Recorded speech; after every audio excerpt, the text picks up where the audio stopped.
Okay, well, let's go upstairs see what we can do.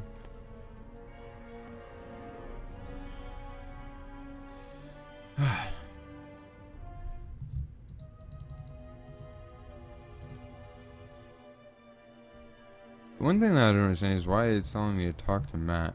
Alright, let's see if we can try and distract this guard now. God. What the hell? When did he get here?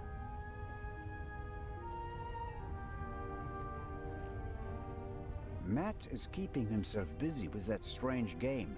He seems to be okay again, but I think he'd be running around all over the place if he'd really come to terms with what happened on the train. Hello there, partner. Oh, watch it. Hi. Are you all right? Uh-huh. Have you recovered from our adventure? Mm-hmm. Mr. Zellner, Hmm? what's going on? What do you mean? Everybody's acting so strange, and there's tape across that door. I saw that in a movie once. You don't have to be worried. Is it about the man from the train? It might be about the thief, yes. Haven't you caught him yet? I'm working on it. Okay. I heard you and your mom used to argue a lot. We did. Everything was bad. The house, school, the other kids. We didn't have much money, and I was always alone. You do know that your mother would love to have been with you, don't you?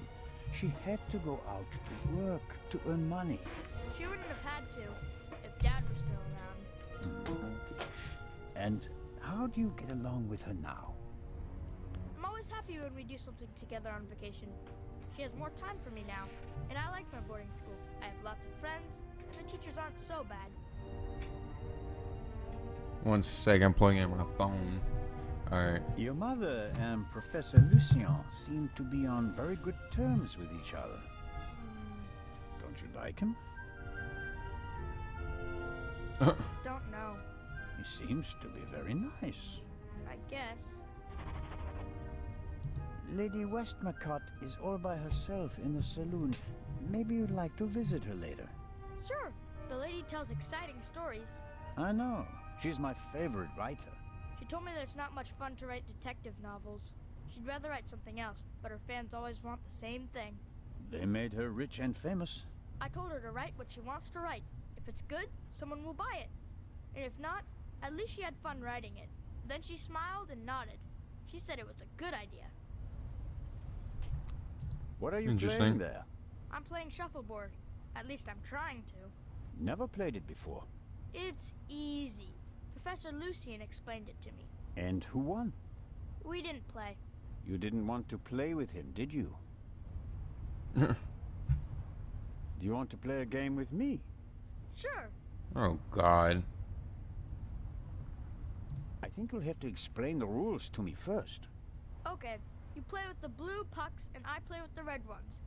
You have to push the pucks with this stick into the zone over there and score as many points as possible. Sounds easy. How many pucks do I have? 6. Now here comes the kicker. First it's your turn, then mine, and so on. But everyone is allowed to shoot the other person's pucks out of the zone. Oh, Then let's shit. get started. Oh yeah. What are we playing for? I thought we'd just play for fun. That's boring. We have to bet something. Otherwise it isn't fun. You English people. So I'll bet my brand new slingshot. And you? I don't want to gamble. How about ice cream in Cairo? Okay. If I win, I get the slingshot. If I Okay. lose, I get an ice cream in Cairo. Hey! Never try to cheat Matt Miller. So, what do you say? Ice cream versus slingshot? All right. Let the games begin. I have a feeling I'm about to get freaking demolished. Like, this is not gonna be pretty. How the hell? What the hell are the controls?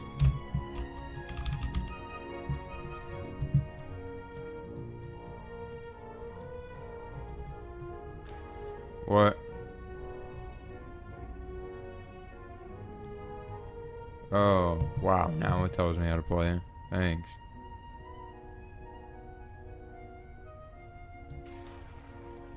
Oh, shit.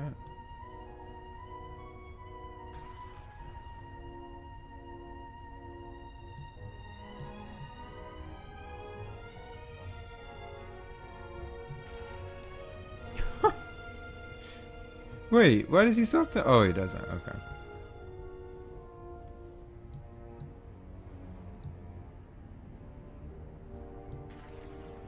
Oh my god. This kid's hacking.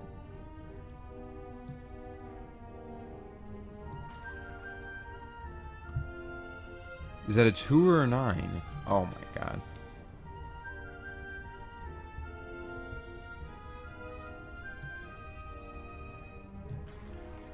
Ah. I'm gonna get demolished.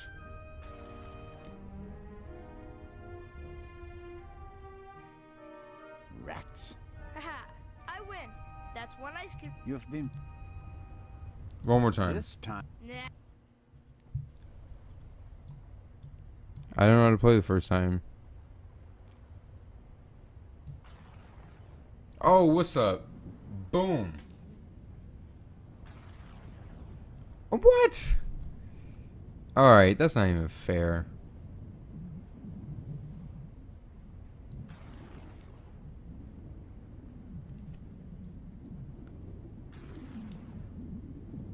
Really? I'm gonna knock you out of 10. Oh! Oh! Oh, snap.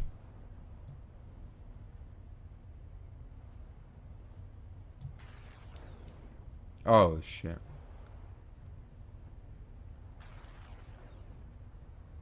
Oh, come on, that's 1. Damn it.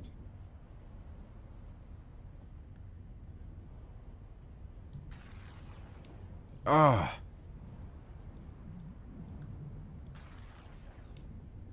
No way. Oh my god.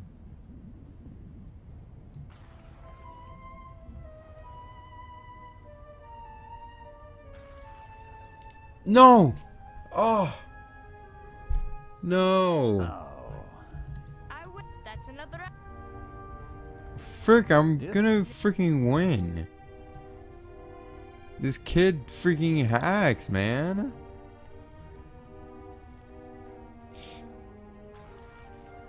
How? I'm gonna freaking punch him in the face so he can't play. Oh, that's a 10. That's a 10. Thank you. That better be on the 5 still. Oh, hell no.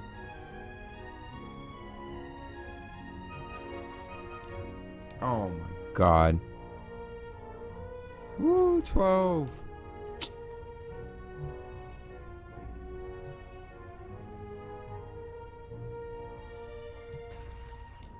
Oh, come on. What are those on the 30? I mean on the 10. Oh, okay. He just did it. He not. Yes! That's what I'm talking about.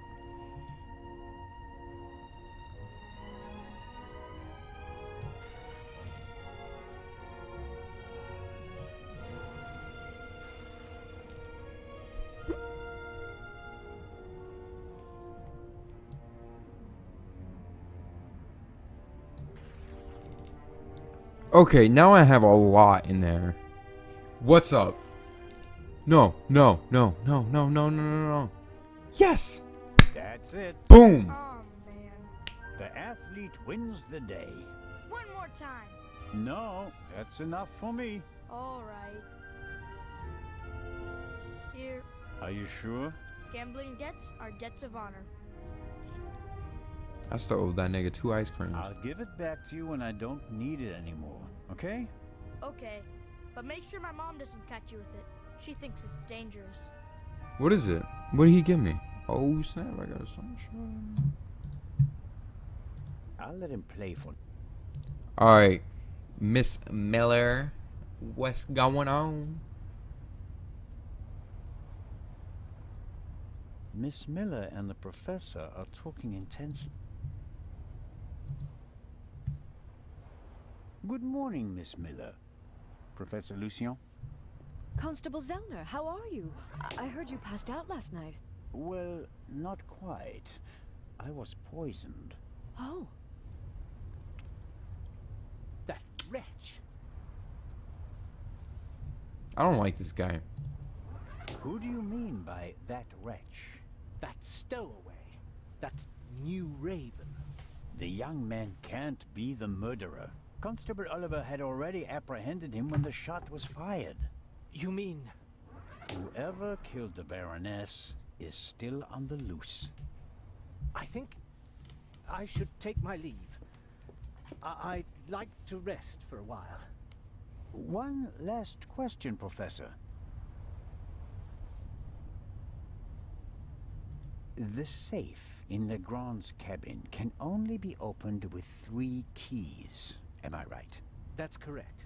We sent the first to Monsieur Mokhtar of the Egyptian Museum via air freight. I have one, and the inspector has the other. But it was originally planned that someone else should carry the 3rd key, right?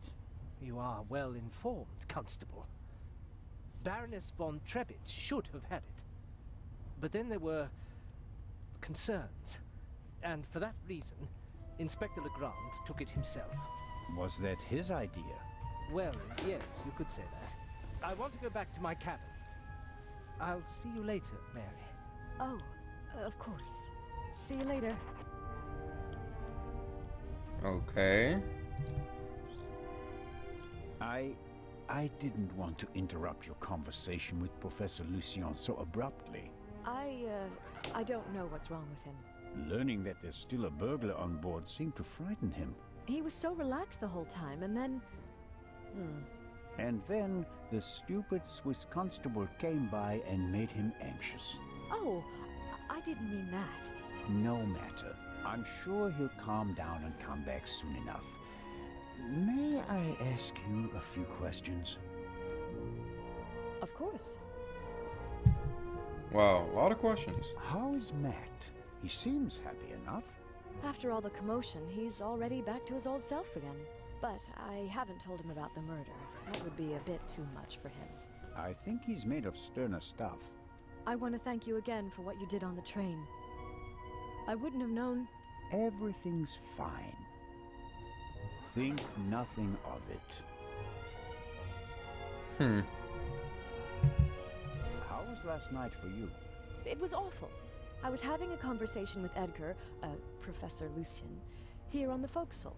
Then I wanted to look for the lady and went forward via the side deck. When I passed the Baroness's cabin, I heard a muffled scream.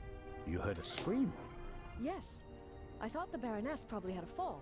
I went to the door and listened for a moment. Since I couldn't hear anything, I knocked on the door and asked whether she was all right. There was no answer. Interesting. And then? I didn't know what to do, so I tried to open the door. It was locked.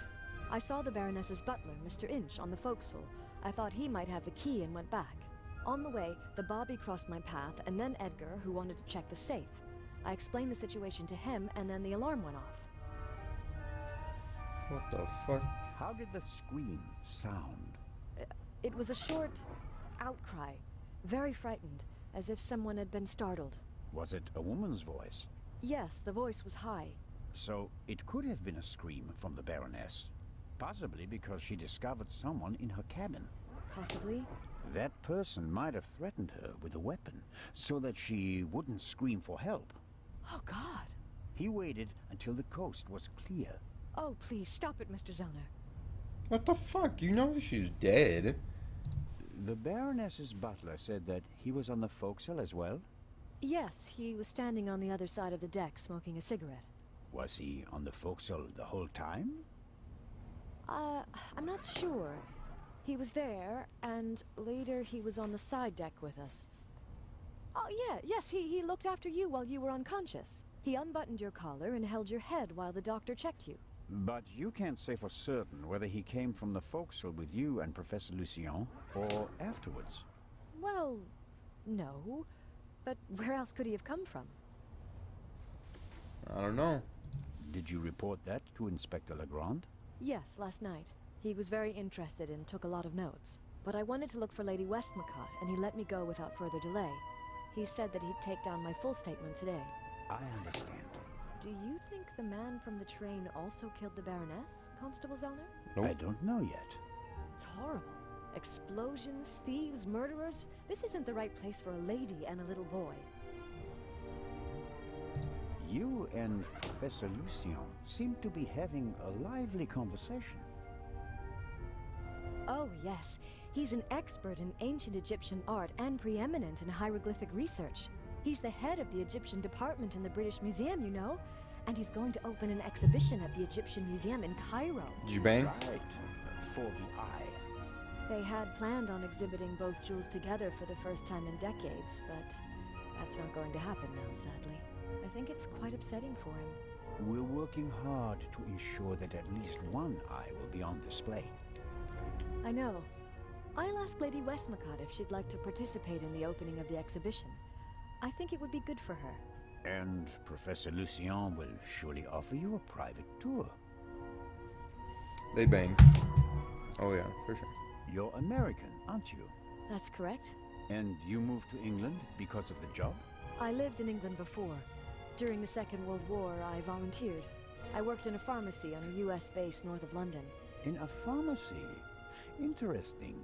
Well, it was the war and everyone was sent where they could help best. Please, go on, Mrs. Miller. After the war, I studied music in London. I met my husband there. We married and went back to the States together. He was also American? No, English. But he said he had problems with his family and he wanted to be as far from them as possible.